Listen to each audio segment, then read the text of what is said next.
Ahora vamos a hablar acerca de los músculos del cuello. En la flexión del cuello encontramos los siguientes músculos. El largo del cuello, que su función es flexionar el cuello con rotación al lado opuesto.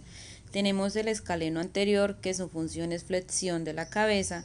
El escaleno medio, que su función es la inclinación lateral del cuello. El escaleno posterior, que su función es flexionar el cuello. Y tenemos el esternocleidomastoideo, que su función es la rotación contralateral de la cabeza.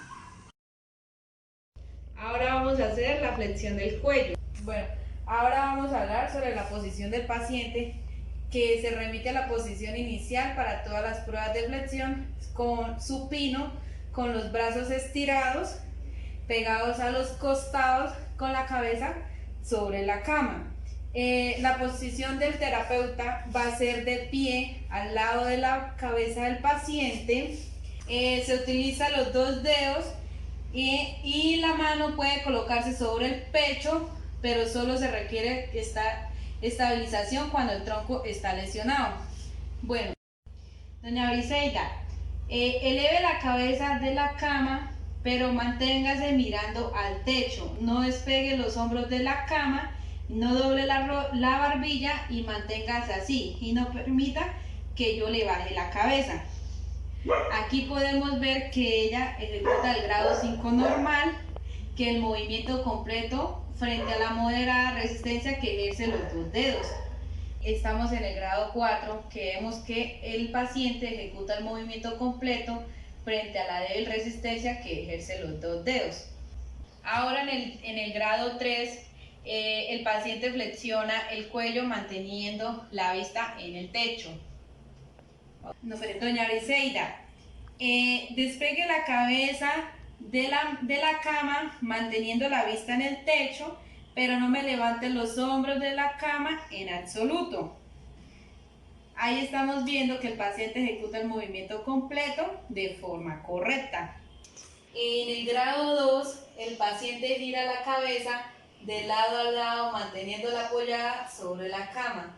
Doña Briseida, gire la cabeza hacia la izquierda. Y él hacia allá. Ya, pausa. Aquí en el grado 2 podemos ver que el paciente ejecuta un movimiento de amplitud limitada, que el esternocleidomastoideo derecho ejecuta el giro hacia el lado izquierdo y viceversa. En el grado 1, el paciente no realiza ningún movimiento, pero es posible la palpación de ciertas actividad contráctil a nivel de uno o ambos músculos. Y en el grado 0 no se detecta ningún movimiento ni actividad contráctil. Flexión conjunta para aislar un solo esternocleidomastoideo. Este movimiento tiene una amplitud de 0 a 55 grados. Esta prueba debe realizarse cuando se sospecha o existe asimetría en la potencia de los músculos flexores del cuello.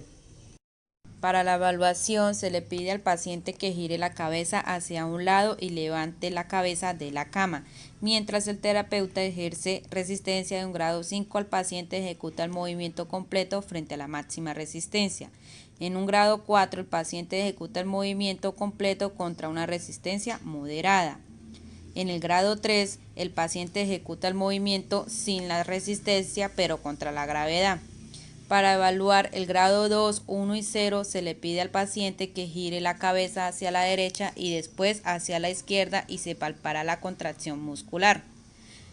En el grado 2 el paciente realiza el movimiento con una amplitud limitada y el grado 1 no se realiza ningún movimiento, pero hay una posible palpación de la contractibilidad de los músculos. En el grado 0 no se detecta movimiento ni contractibilidad.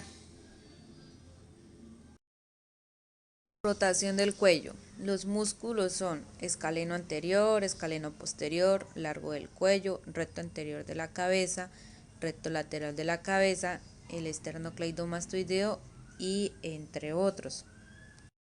La posición del paciente es en decúbito supino con la columna cervical en una posición de equilibrio, flexión y extensión de la cabeza.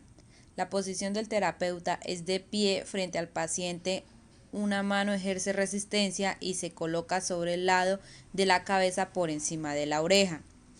Se le pide al paciente que gire la cabeza y que no permita que le gire la cabeza de nuevo. En el grado 5, el paciente gira la cabeza con una amplitud completa contra la resistencia máxima. En el grado 4, el paciente gira la cabeza con una amplitud completa, pero con resistencia moderada. En el grado 3, el paciente gira la cabeza sin resistencia. Para evaluar los grados 2, 1 y 0, la posición del paciente debe ser en sedestación. En el grado 2, el paciente realiza el movimiento con una amplitud limitada. En el grado 1 no se realiza ningún movimiento, pero hay una posible palpación de la contractibilidad de los músculos. Y en el grado 0 no se detecta ningún movimiento ni contractibilidad.